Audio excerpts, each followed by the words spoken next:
Doctor हम बात कर रहे थे अभी, तो जैसे कि पहले के समय में इतना जो हमारा चिकित्सा शास्त्र भी मतलब उन्नत नहीं था, उतना डेवलप नहीं था, लेकिन समय के साथ ये डेवलप होता जा रहा है। तो इसी से संबंधित एक आईवीएफ की तकनीकी जो आई है, जिससे कि कई ऐसे दंपत्ति माता-पिता का सुख प्राप्त कर रहे हैं।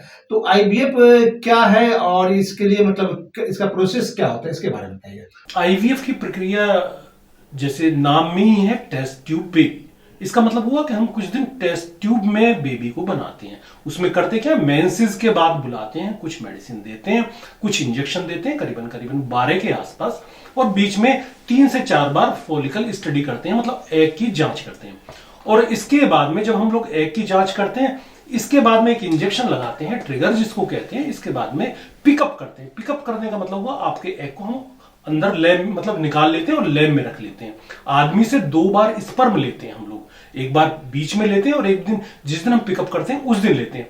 दोनों दिन स्पर्म लेके जो स्पर्म फ्रेश स्पर्म हमारे पास में होते हैं उनसे हम इक्सी के द्वारा, इक्सी का मतलब हुआ सिंगल स्पर्म की आजकल एक मशीन आ गई है, उससे हम सिंगल स्पर्म को लेके और अंडे में डाल देते हैं। और इसके बाद में करीबन करीबन 3 दिन या 5 दिन, एक होता है ब्लास्टो और एक होता है नॉर्मली आईवीएफ करना।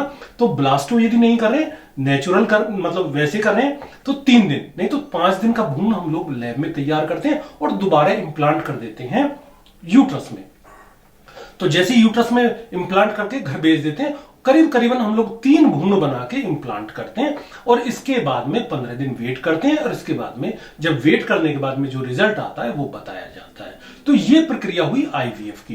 पर आईवीएफ की प्रक्रिया भी उन्हीं लोगों के लिए अच्छी होती है, अच्छी मानी जाती है, जिनके स्पर्म और एग अच्छे हों और आपकी लाइनिंग अच्छी हो। यदि ये तीनों चीज आपकी अच्छी हैं तो आपको बिना आईवीएफ के ही बच्चा हो जाएगा। हाँ, यदि आपकी ट्यूब वर्क नहीं कर रही है, यदि ट्यूबरक्लोसिस नहीं है, तो आईवीएफ से भी बच्चा होने में दिक्कत होती है। इसीलिए आईवीएफ की जो सफलता दर है आज भी 30 से 40% है। 30 से 35 साल, मतलब 25 से 35 साल की उम्र में।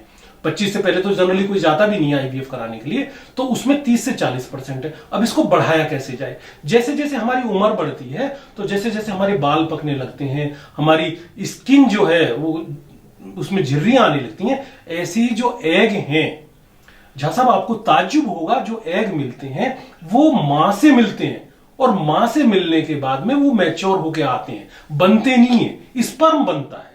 स्पर्म जो है हर महीने बनता है और नया स्पर्म बनता रहता है, तो स्पर्म में प्रॉब्लम कम मिलती है। हाँ, नील स्पर्म का इलाज अलग होता है, कम स्पर्म में आजकल दिक्कतें नहीं है।